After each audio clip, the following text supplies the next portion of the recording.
Virgin Most Powerful Radio, sharing the gospel with clarity and charity.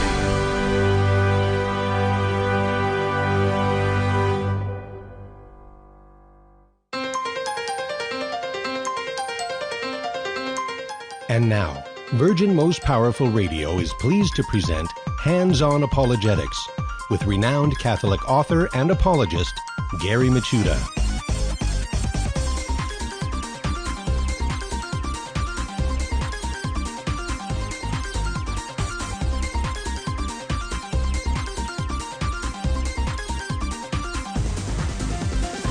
And welcome, everybody, to Hands-On Apologetics. You have now entered into Virgin Most Powerful's Apologetics Dojo.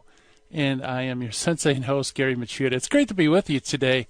And we got a great show in store for everybody. As always, you know, this is packed with info, packed with technique building skills, all sorts of good stuff to help us explain and defend the faith with clarity, charity, and confidence. And today, let me read you a book title. Does God Exist? The Socratic Dialogue on the Five Ways of Thomas Aquinas.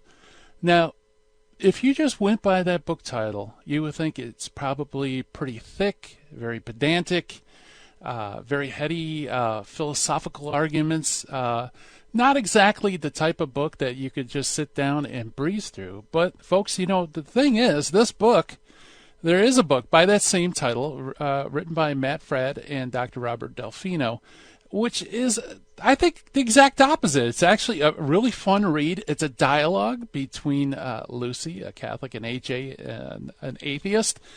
And they're in a coffee shop working through Aquinas' proofs. So for the program, on the other side of the break, we're going to talk with Dr. Robert Delfino about this book, how it came about, and maybe dive into some of the different areas that it examines. But it's a fun book, and I always love it when something as heady as St. Thomas's Five Ways for Proofs for the Existence of God can be boiled down into something that's very understandable and even pretty entertaining as well.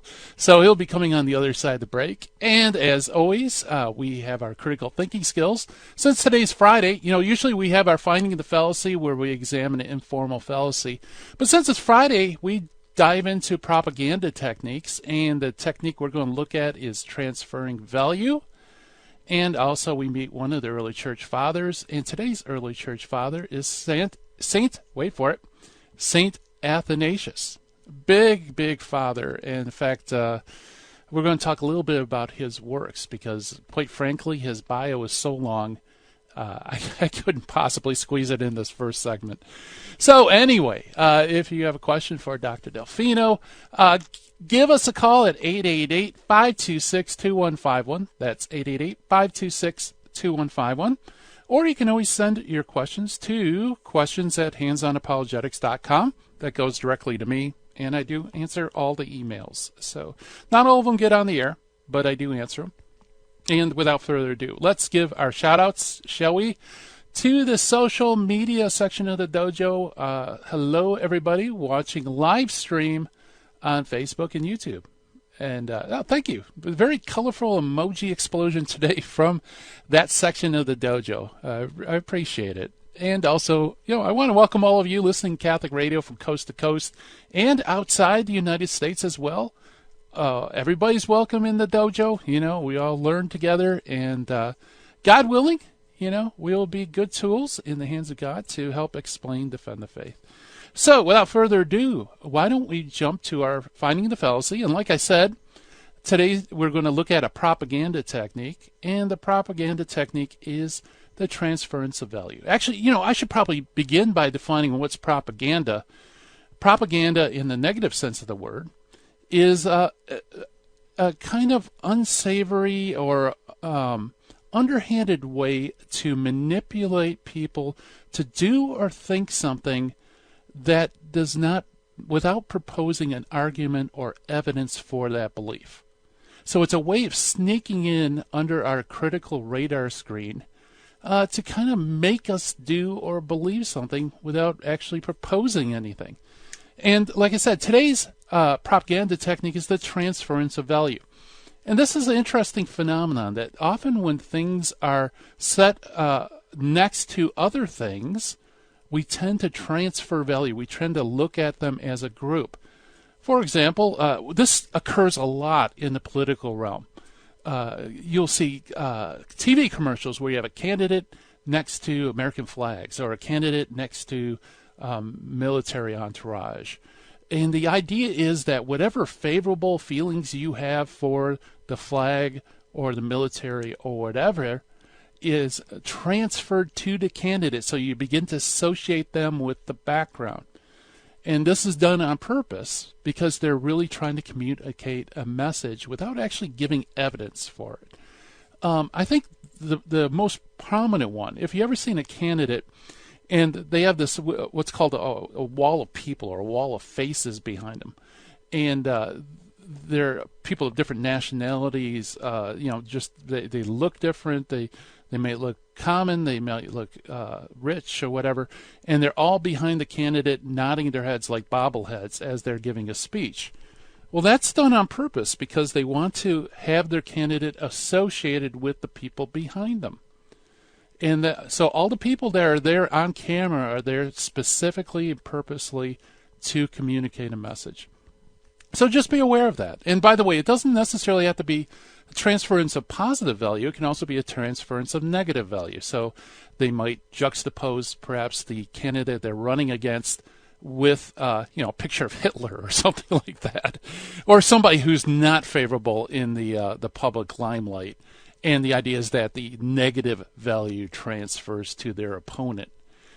So that's our finding in the fallacy, i.e. the propaganda technique today.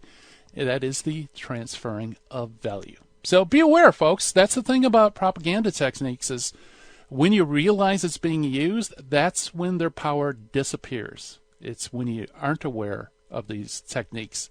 That's when they have the power to persuade you without evidence or argument. So, very good. Let's jump now to the Meet the Early Church Father today, who is St. Athanasius, who was born sometime around AD 235, died around AD 373. And like I said, his biography, I really recommend that you pick up a bio of him because his life is amazing and amazingly complex. He's a great early church father, an orthodox defender of the faith. And so I'm just going to give you a summary and then talk a little bit about his most important works, because I think that's about all we can do in one segment.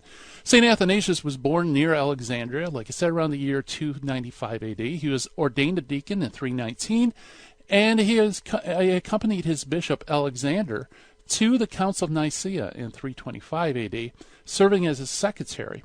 In 328, he succeeded Bishop Alexander to the See of Alexandria. And his career, he basically was the champion of the Nicene doctrine, which affirmed the consubstantial unity of the Father and Son, that they're both one in being, one in substance.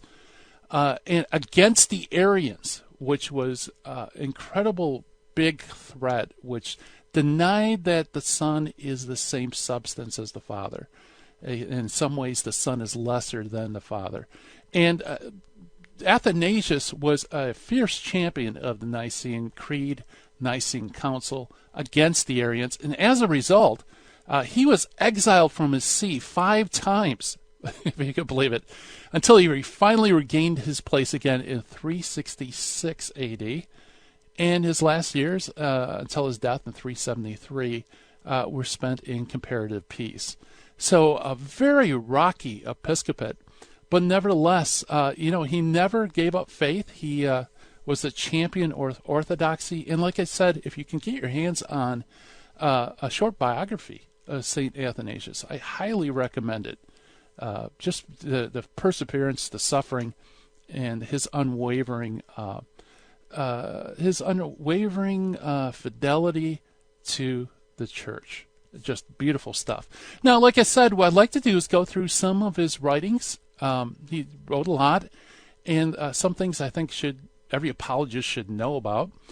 He wrote Treatise Against the Pagans in 318. He also wrote a treatise on the incarnation of the Word. And St. Jerome believed that these were really 2 parts of the same work. Like I said, both of them written roughly around 318.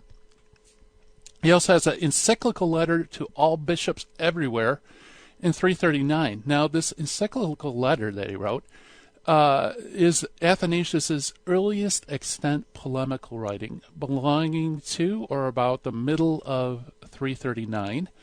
And it's a call to all bishops and his fellow ministers to regard his case as their own and to assist him in rescuing his churches from Gregory, the usurping Arian bishop. Okay, so that's his first defense. He also wrote several letters concerning the decrees of the Council of Nicaea, which is very important. He also wrote a letter on the opinion of Dionysius the Great. We're not really sure exactly when it was penned. It was probably about 350, 351. And it generally appears as a manuscript, as an appendix to a letter concerning the decrees of the Council of Nicaea that I just mentioned. And it is only as a convenience and not as any real conviction that he frequently assigns the same date to the same letter, again, 350.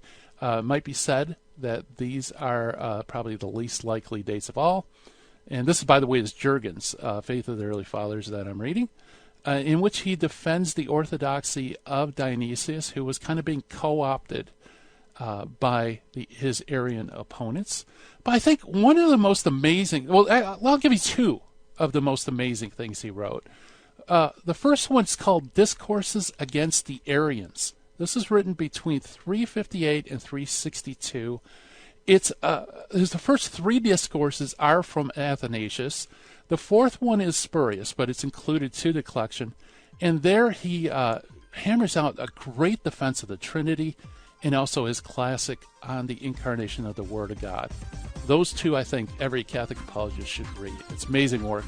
And coming up on the other side of the break, Dr. Robert Delfino, and we're going to talk about Aquinas' 5 ways in dialogue. Stay tuned.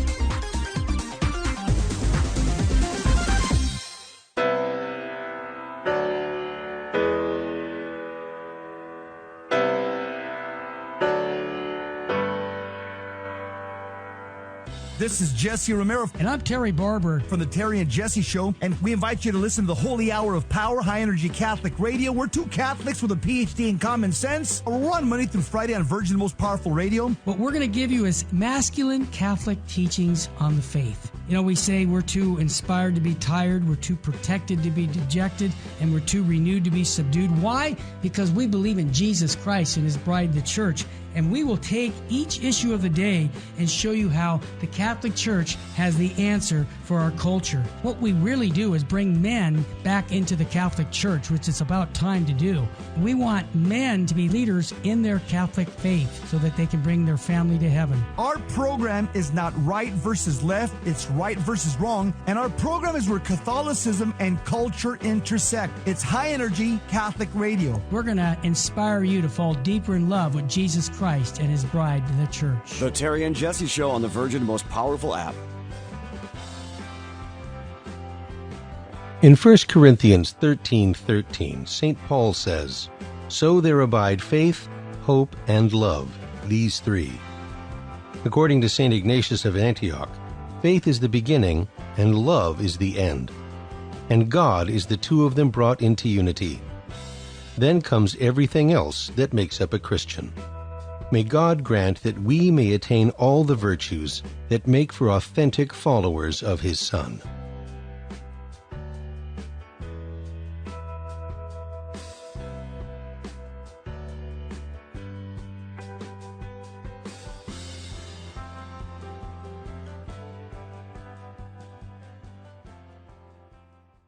Buying or selling your home or your business property? This is Terry Barber. Real Estate for Life underwrites the Terry and Jesse Show. And they can connect you to one of 900 pro-life real estate agents around the world. And when they receive their referral fee, they will give 80% of it to a pro-life organization. Wow! That's 80%! realestateforlife.org, 877-LIFE, US 1. Now, back to Hands-On Apologetics with Gary Machuda. If you'd like to join the conversation, call 888-526-2151. Here's Gary.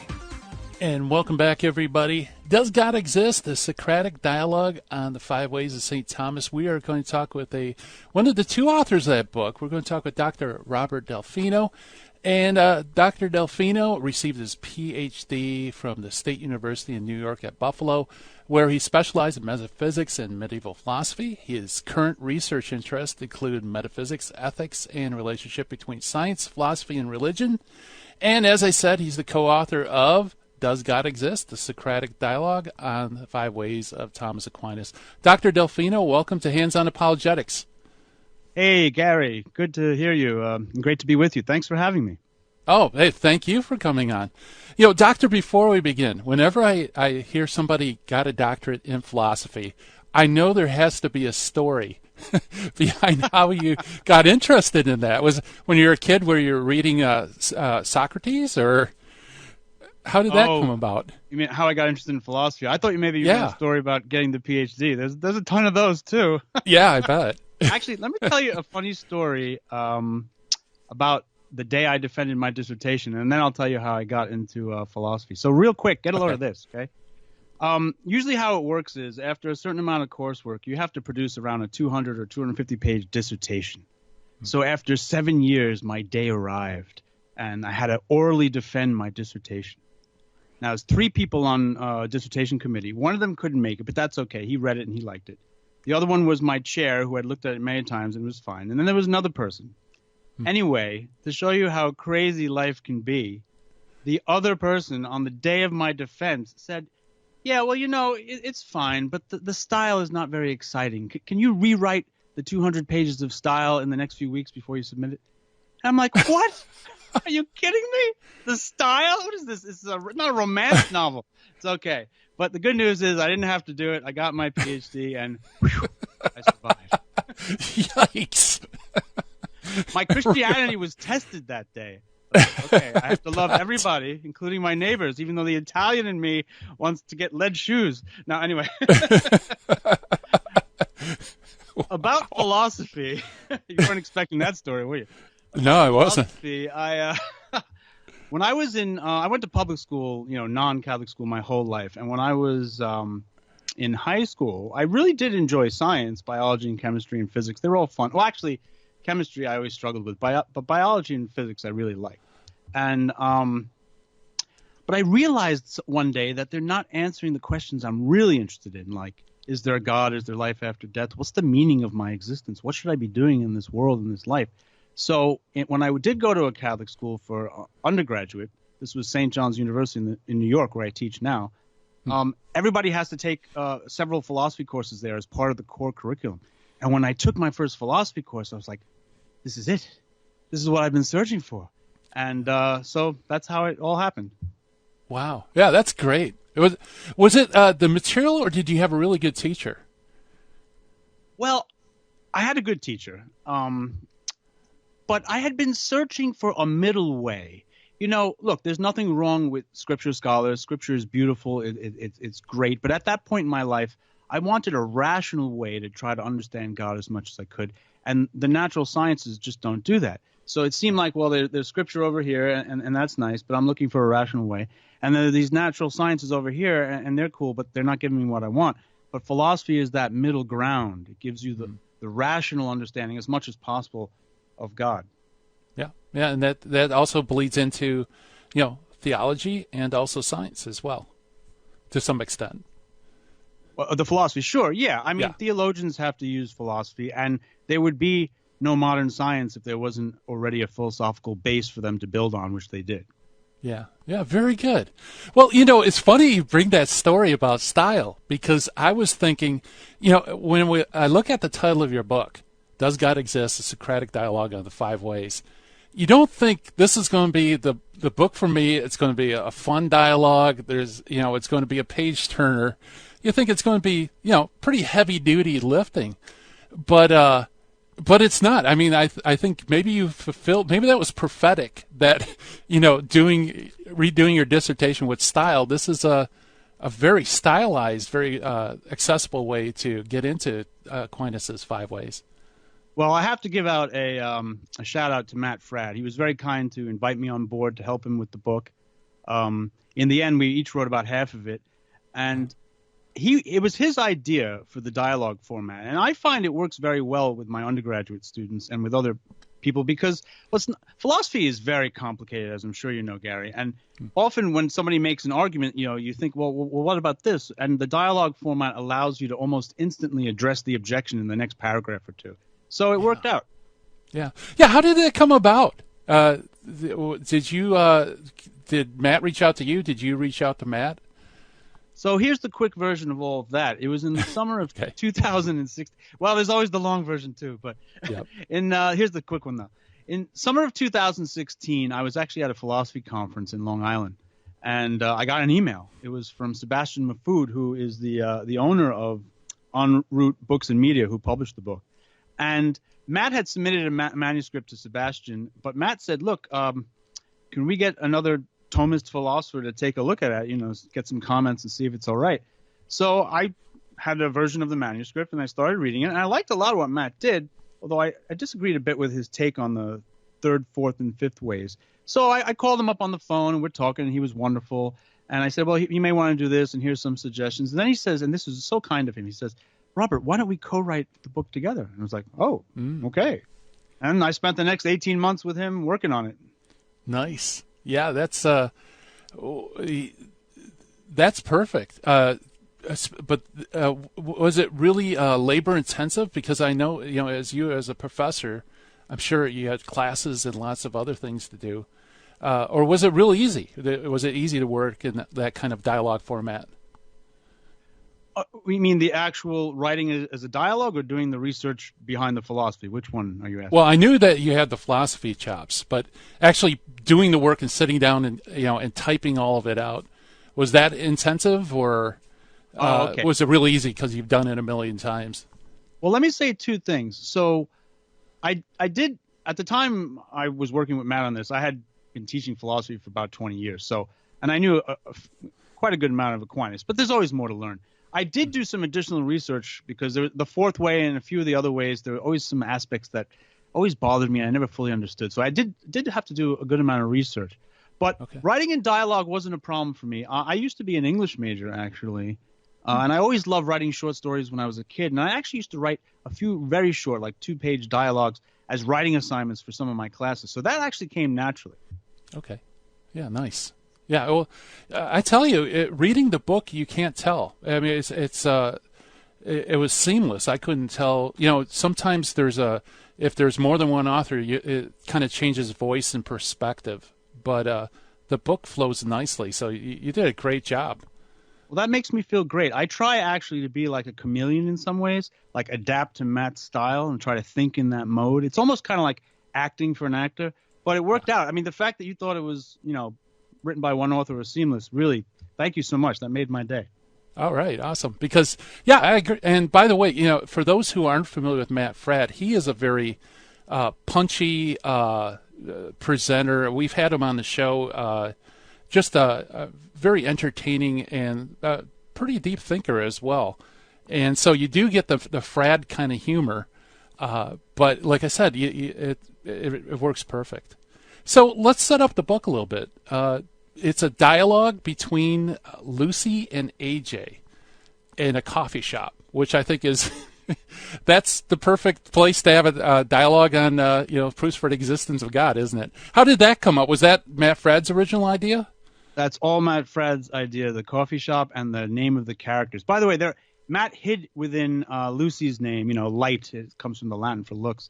Like, obviously she's the one defending Aquinas in the Christian perspective. Now, AJ, he just called, from what I understand, he just called AJ, like an average guy's name. Uh-huh. But I commented to him, you picked a good name, Matt, because AJ reminds me of A.J. Ayer, one of the famous British atheist philosophers. Yeah, positivist, right? Right. Yeah. Oh, that's funny. I didn't think about that. Yeah, very good. Out, though.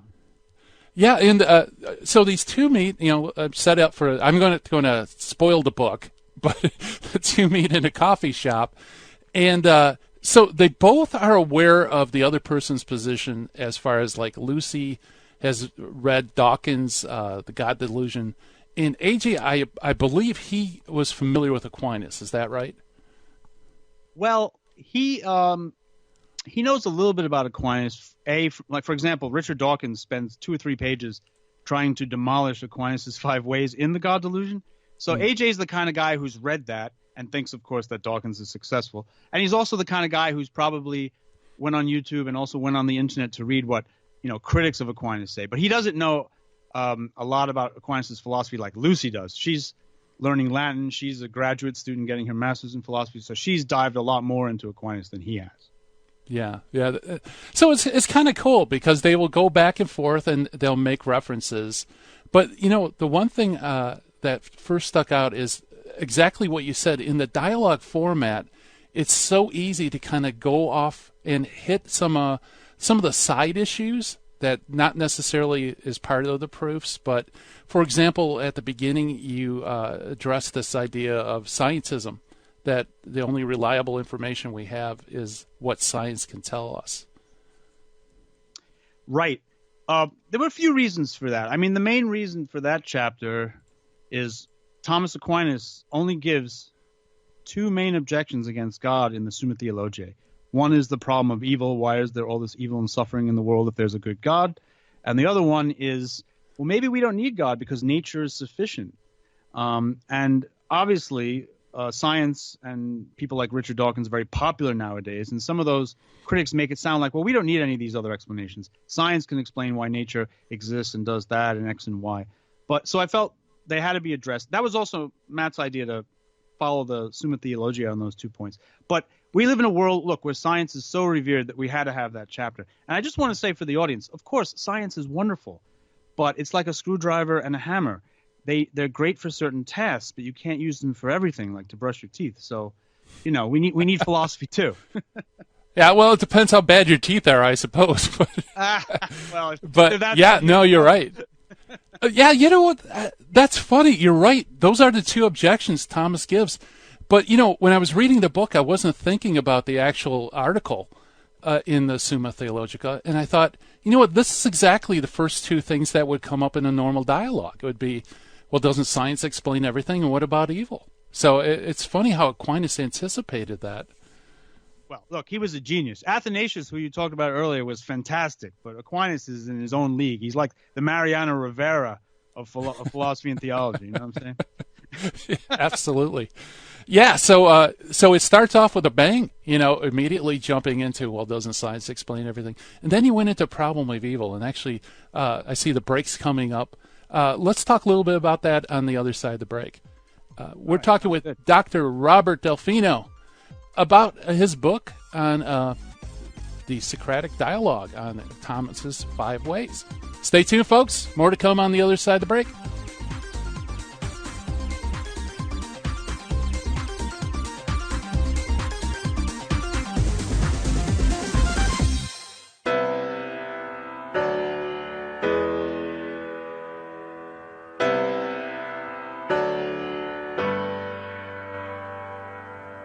Welcome to our January 11th, 2020 Spiritual Warfare Conference. Every year without fail, this is our most popular, well-attended event. This year's Spiritual Warfare Conference will host Adam Bly, a Catholic demonologist, and an auxiliary member of the International Association of Exorcists, along with Dr. Luis Sandoval, a psychiatrist who's part of the Healing, Deliverance, and Exorcism team for the Diocese of Orange. These 2 gentlemen bring tons of experience and expertise in the area of spiritual warfare. This is going to be a high-information Catholic seminar. I'll be there as well, sharing some riveting stories on the diabolical and liberation found through Jesus Christ from my best-selling book, The Devil in the City of Angels. Mark your calendars, come and join us, and meet other radio hosts from Jesus 911. Contrary to popular belief, spiritual warfare is not demon-centered, it's Christ-centered. Come join us and learn how to armor up and fight the good fight of faith. Catholics, wake up. Don't hit the snooze button. Join us at St. Christopher Catholic Church, 629 South Glendora Avenue, West Covina, California, on January 11, 2020. See you then. Strength and honor in Jesus' name. Leviticus 11:44 says, "Consecrate yourselves and be holy, because I am holy." St. Vincent Pallotti said, "You must be holy in the way God asks you to be holy." God does not ask you to be a Trappist monk or a hermit. He wants you to sanctify the world and your everyday life. May God show us the path to holiness and help us to follow it all the days of our life.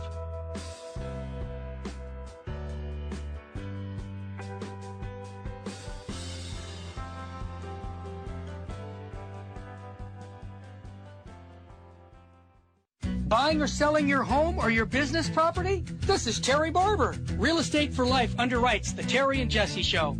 And they can connect you to one of 900 pro-life real estate agents around the world. And when they receive their referral fee, they will give 80% of it to a pro-life organization.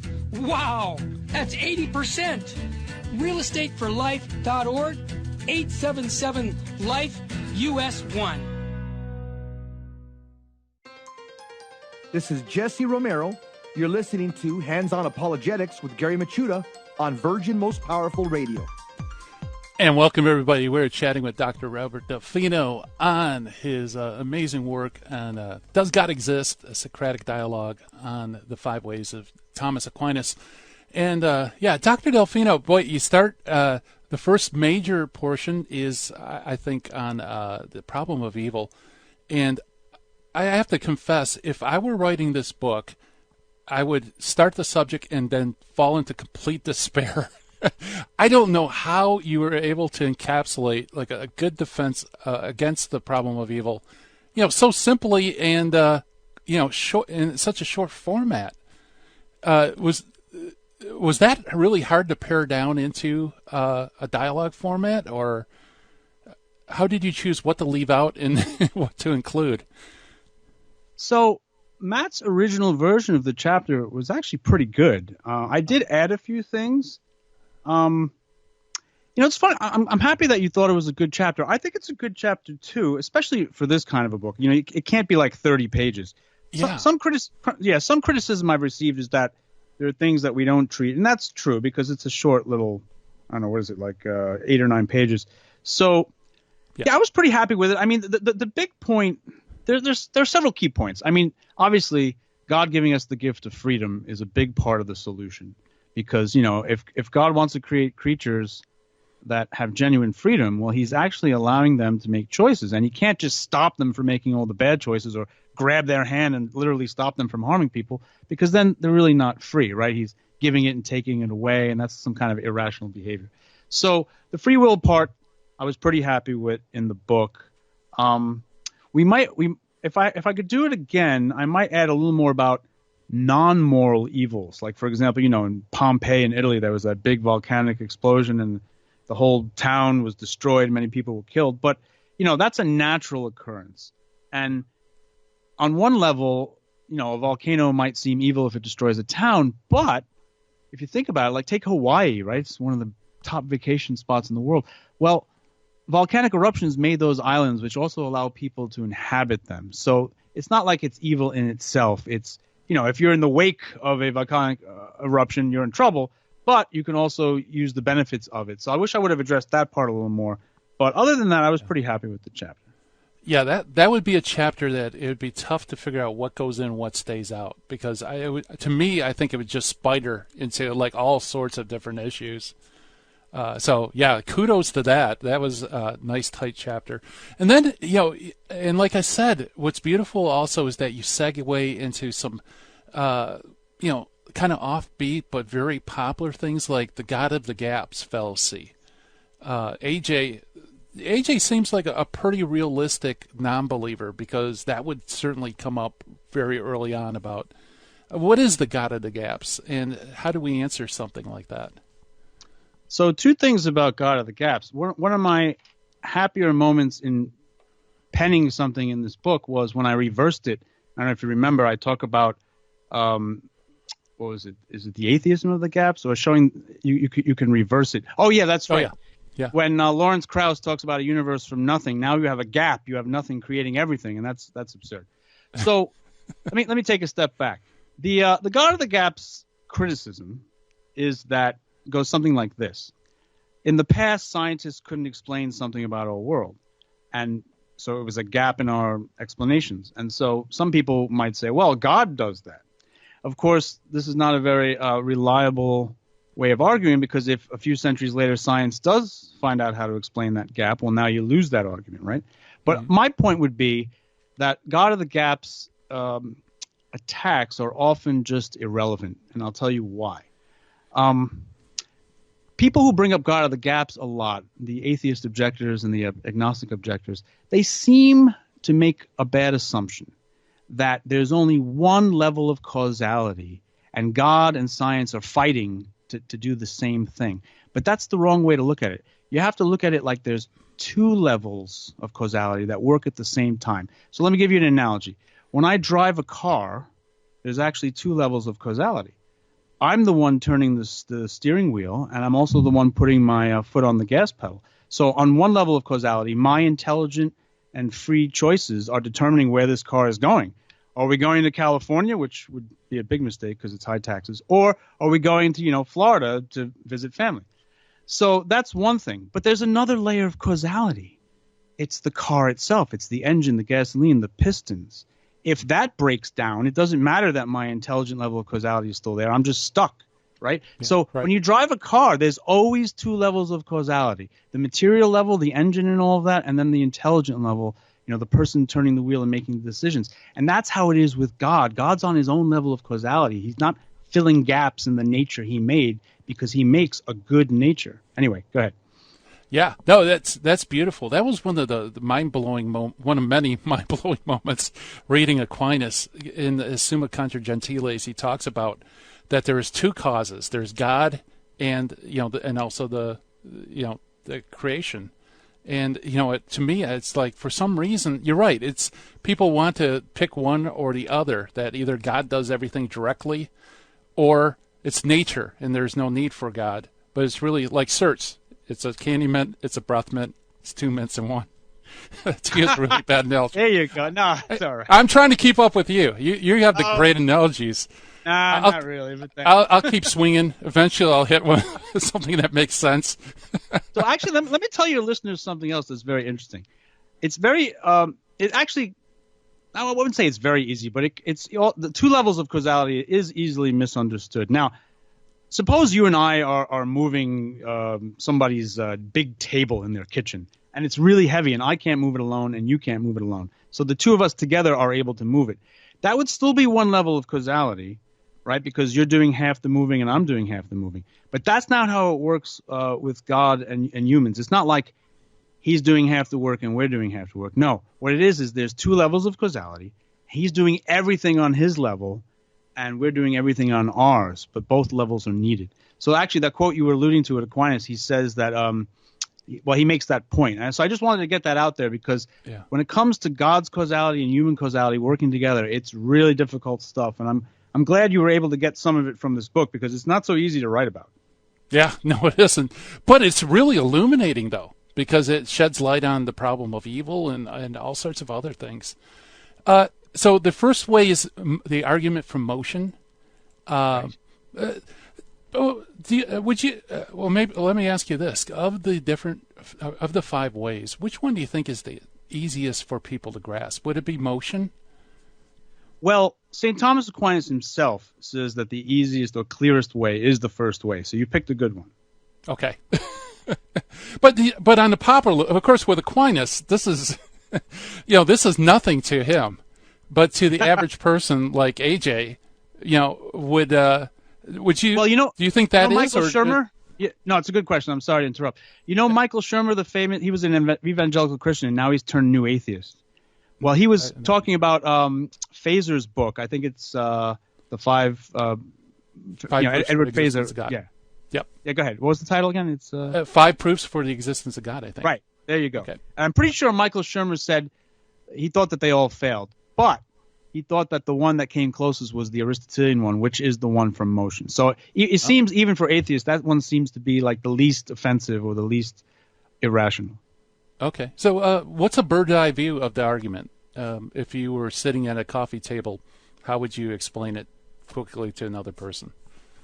Well, it's difficult to do quickly, but I can give you some sense of how it goes. Within 3 to 5 minutes. 3 to 5 minutes? Okay. So let me take a step back here. Let's pretend that let's pretend that I want to learn the Chinese language. Now, if I were a little boy, if I've never heard the Chinese language, well, then of course I wouldn't want to learn it because I don't even know it exists. So I first have to be activated or actualized by something. Maybe I turn on the TV and there's a great kung fu movie and I hear some Chinese, right? Okay, so now I know it exists. But I can't teach it to myself because I have no knowledge of this. So I have to find a teacher who actually knows Chinese, who can transmit it to me, right? So the big thing in the first way is actuality and potentiality. I have the potentiality to learn Chinese, but I can't actualize my own potentiality. I can't give myself what I don't have. So I have to seek out a teacher who actually knows Chinese, right? Okay. Now, here's where it gets a little tricky because we need to get into hierarchical causes, chains. So what we use in the book, and this was Matt's example, it's a great example. Think about the metal links in a chain holding up a chandelier, right, on the top of your ceiling. Well, each link is dependent not only on the link right before it, but on all of the links before it going up to the actual ceiling where it's anchored, right? Okay. That's different than an accidental series where you have, like, say, dominoes, right? You hit one domino and they all go down, but so let's say the 10th domino falling is only dependent on the one that hit it right before that. It's not dependent on the one earlier. Right. So, right. Or maybe even a better example would be if I have a son and he grows up, he gets married, and he has a son. Once my son's alive, he doesn't need me anymore to make his sons. You know, I could die like God forbid, 5 minutes after my son is born, and he can grow up one day and have his own kids. So those are accidental chains. What Thomas wants to talk about is hierarchical chains, where every member of the causal series is dependent not only on the cause prior to it, but on all the causes prior to it. So basically what you have here is, let me see if I can, we use another analogy in the book. We talk about gears. So if you have like a system of 3 gears where I turn a crank and it turns the first gear, which turns the second gear, which turns the third gear, right? Mm-hmm. That series cannot go on forever because the third gear is dependent on the second gear turning. Right. But the second gear won't turn unless the first gear is turning. But the first gear won't turn unless somebody is turning that crank. This can't go on forever if we see things moving, like maybe the third gear is making some Ferris wheel go around or something. If we want to explain the motion we see in front of us, it can't go on infinitely because all of these intermediate gears are getting the power of motion from something else. There has to be ultimately at the end of this chain a first cause that has within itself its own energy and doesn't need to get it from anywhere, and that basically would be God. Awesome. Hey, perfect timing, too. We're talking with Dr. Robert Delfino about Does God Exist? Socratic Dialogue on the 5 Ways of St. Thomas Aquinas. Stay tuned. More to come on the other side of the break.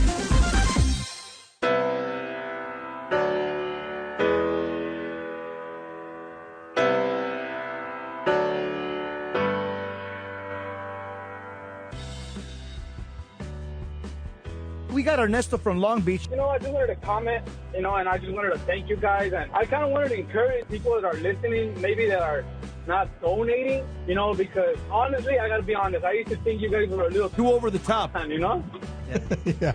That's right. If God gave us a lot, and I have the blessing of listening to all this, I just want to call all the people. I got 5 kids, and I don't make a lot of money, and I'm still donating to you guys. God bless you, brother. You're amazing. We have to do this. We have to do the extra. And it's not even the extra. People see it like it's extra. Kneeling for communion, saying your rosary, saying the Divine Mercy Chaplet. It is not extra. It's what the church tells us to do. Amen. You're a good man, brother. 30 years old, 29 years old, 5 kids, and I thank you guys. So everybody else, man, get on fire. Fight for the truth, man. I know what I'm telling you guys. There's I so love it. out there.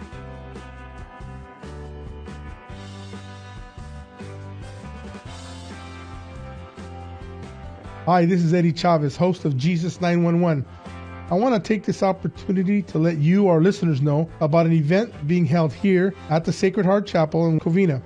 We will be celebrating the Feast of St. Michael the Archangel on September 28th, 2019, beginning at 9 o'clock with Mass in the morning and talks to follow.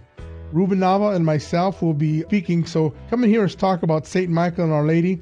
Come join us, and we'll see you there.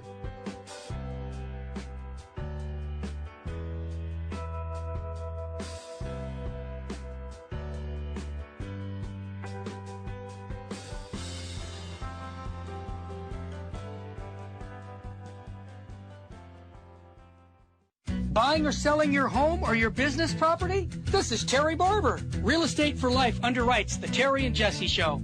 And they can connect you to one of 900 pro-life real estate agents around the world. And when they receive their referral fee, they will give 80% of it to a pro-life organization. Wow! That's 80%! realestateforlife.org, 877-LIFE-US1. Now, back to Hands-On Apologetics with Gary Machuda. If you'd like to join the conversation, call 888-526-2151. Here's Gary. And welcome back, everybody. We are talking about the awesome book, Does God Exist? The Socratic Dialogue on the 5 Ways of Thomas Aquinas, written by Matt Fradd and our guest, Dr. Robert Delfino. And Dr. Delfino, that's why you make the big money in academia. You gave a perfect explanation right on the dot for motion. So congrats to you for that beautiful explanation. Wait, there's big money in academia? I haven't found it yet. Well, you deserve it, because anybody that could explain the first way that quickly and that succinctly, what a great job. I kind of heard the music coming, and I was trying to help you out. I hate to do philosophy on the rush, though. No, that's okay. But actually, there is one other little dimension I want to give you. It'll just take 2 minutes if it's all right, about the first way, if I can. Absolutely. Yeah, go ahead. Okay. So one of the critiques, and AJ mentions this in the book, he talks about Aquinas not really being special because Aristotle had all this stuff, and Aquinas is just Aristotle on steroids. But let me show you why we're still not done a little bit with the first way. If we just stop there, that there has to be a pure actuality, a first cause that's pure actuality, that transmits whatever it's doing to the other stuff. Well, that would be Aristotle's argument. And he understands actuality as form. So it would be a view of God almost like a form, like an angel, some kind of form or spirit that exists. In fact, Aristotle, who pursued this first way argument, where he talks about getting through the causal chain to the first actuality, speculates that there might be 47 or even 55 first movers, which sounds like a whole lot of gods, right? So yeah, Aquinas obviously, I'm sorry, go ahead, you were going to say? Oh, no, I was agreeing with you. That does seem awfully big. So Aquinas obviously is a strict monotheist. There's only one God, so he can't adopt that first way just like that. And it's not merely for theological reasons. Aquinas hit on a brilliant insight about existence. I think part of the reason for this insight did come from his theological training, right? Because in Exodus 3:14, Moses asked God, "Who shall I tell the Israelites is sending me?" And this is the famous, I am who I am, God as being itself, right? The great I am. So Aquinas focused on existence, and one of his principles, and I think we could all agree with this, is that existence is what makes everything, whether it's matter or form, actual. Because things are only spoken of as actual if they exist. I wasn't an actual father or dad until my first son existed, right? Mm-hmm. So what he does is he says, when he gets to this pure actuality at the end of the first way, he says, well, if by hypothesis or conjecture we were to say that there's a distinction between its being and its essence, the fact that it exists and what it is, right? Because like in human beings, we're rational animals that have existence, right? Or a tree is a kind of plant that has existence. Well, if this first cause was some kind of thing that had existence, then it wouldn't be pure actuality, because the essence would be related to it as a potentiality, right? So what Aquinas does is the pure actuality he reaches in the first way is pure being, pure existence. It has no limiting essence. It's not limited like a bird is limited or a human is limited or a turtle is limited. No, it's just pure existence in its infinite power and radiance.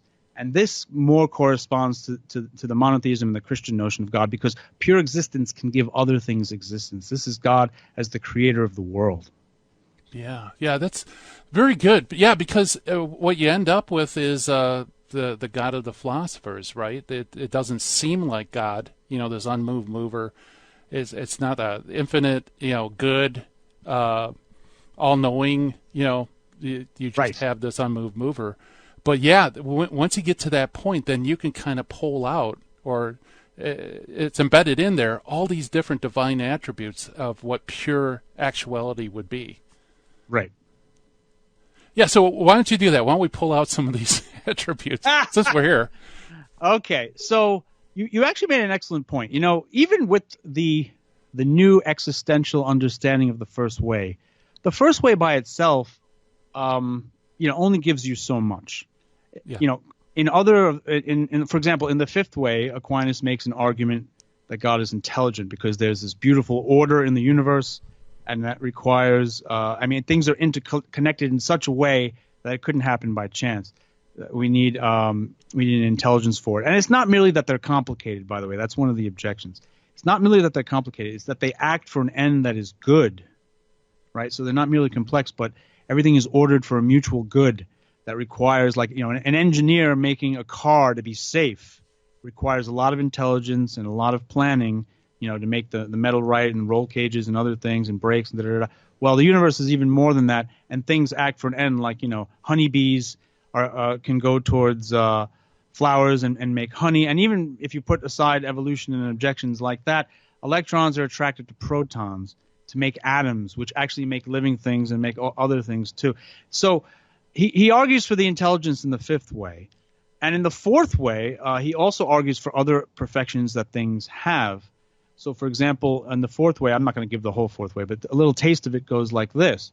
We notice that there's a gradation of perfection in the universe. Some things are better than other things.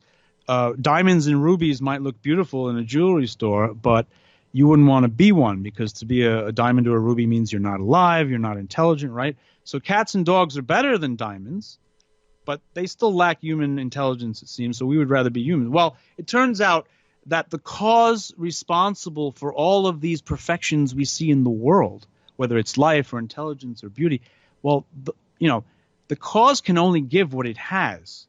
The effect can't be greater than the cause. Otherwise, the effect would come from nowhere, and that's irrational, and that's ditching the whole idea of causes. So any perfections you see in the actual world, whether it's intelligence or life or whatever, have to in some way be contained in the cause of them. So when you add all these five ways together and you give a few additional arguments, whatever is good in this world, God must possess in a higher, eminent way. And so therefore, since humans are intelligent, he has to be intelligent. And since we're alive, now we're alive in a physical way because we have beating hearts and all that, he must be alive in a higher way, a spiritual, eternal way. So you can really get all of the classical Christian notions of God's intelligence and omnipotence from the five ways, provided you take them all together and then you supplement them with some other arguments. Yeah, very good. Yeah. So of the five, which do you think is the most difficult to get a handle on? Well, I've always struggled with the fourth way. But I want to know, which one do you like the best and which one do you like the least? I'm just curious. Boy, that's like picking who's your favorite kid, isn't it? I have to agree with you. The fourth way is very slippery, and I still don't think I have a great grasp of it. I like the first and the second and third. I think those are my favorites. The last two, if you don't handle the last way about, like you said, being governance of the universe, it could end up, you could very easily go trying to prove something that is completely erroneous. Does that make sense? Yeah, no, you're right. I think the fifth one's very important because, and actually, I think Thomas talks about how that was one of the more popular ones in his time and also earlier than his time. In some ways, many people are impressed by the amazing beauty and intricacy of this world and how things work out. I mean, just a few weeks ago, I had vertigo. My sons are always getting sick, and the cold went into my ear, and it inflamed some of the tubes with the ear. And so when I was walking, it didn't feel right. I felt like I was wobbly, like on a boat in a storm. And I said to myself, wow, it's just we take walking for granted, going down a staircase, saying hi to somebody. The body's ability to do that with the nerves and everything, it boggles the mind, and yet we do it effortlessly, right? So, I mean, there's just so much order and so much beauty in the world. It's really hard to just say that there's no intelligence behind it. It just happened. Really? I don't think so. Yeah, exactly. And I think especially for non-living things. Living things, you could always, I think it's easy to respond, well, it's evolution and all these natural processes and pressures and that. But when it comes to non-living things, that's harder to explain why, there's that interconnectedness that seems to work out perfectly. Right. I mean, you have to have, if the strength of gravity were a little stronger, right, then in the Big Bang, you wouldn't have enough time for the expansion of the universe for planets and life to form. If you strengthen gravity just a little, what will happen is you'll have a Big Bang and it'll expand, but it'll collapse back much sooner and you'll never get life. And if you make gravity just a little weaker, what will happen is the explosion will be more violent and things won't clump into planets and you won't get life. So it's on a razor's edge. And that's just one thing that's on a razor's edge. There's a ton of things about our physical universe that have to be just right. Like the resonance in carbon. If it's not just right, stars won't supernova and emit things that we need for life and planets. So, it boggles the mind. There was an interview where Dawkins was being interviewed once. I think it was by that guy who used to write for Nixon, Ben Stein. Yeah. And Dawkins said something to him like, well, God would have to be incredibly intelligent to do all this stuff. I think he kind of slipped up. And I felt like saying, yeah, that's right, Richard. You're getting it now. Oh, that's great. That's great. Yeah. Oh, boy, this is just flowing. I'll have to have you back on the program because this has been education and a lot of fun. So we'll invite you back. Where can people go? Do you have a blog, or is there a place that they can go to pick up the book and other things that you've written? Well, I don't have a website or a blog. I'm old school in that way. Plus, I have 2 kids who drive me crazy. But Amazon.com has the book. Okay. And if you go to the St. John's website, you can find my email. If you want to email me, we could always I can contact some people that way. So we could take any questions, or maybe next time we'll do something like that. Yeah, no, next time we'll take some questions. Sounds great. Thanks for having me, Gary. Oh, thank you so much for coming on. That was Dr. Robert Delfino, ladies and gentlemen. And the book, get it, because I really enjoyed the book. They're able to boil down Aquinas' 5 ways in a very easy to understand, fun format that moves quickly. It's called The Existence of God, a Socratic Dialogue on the 5 Ways of Thomas Aquinas by Frad and Delfino. Pick it up at Amazon and, search the web, too, for other things. Dr. Delfino has other programs he's appeared on because he's just a wealth of knowledge and great analogies that you can use. Wow. Well, it's already time to shut down the Midwest Command Center here, turning down the dojo lights. It's been a pleasure to be with you, and thank you so much for listening to the program, everyone. Coming up next, High Impact Catholic Talk with the Terry and Jesse Show. And also coming up next week, we got a lineup that's great, like Teresa Beam, Matt Swaim, John Mark Grodi, Pat Flynn, and Jeff Kassab. So we're going to be rocking and rolling next week on this thing that I like to call Hands-On Apologetics.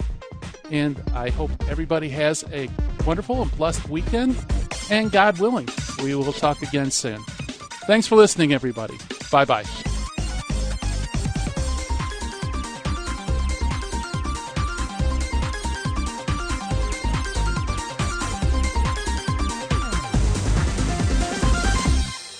In the 1990s, I lived and worked in Hollywood.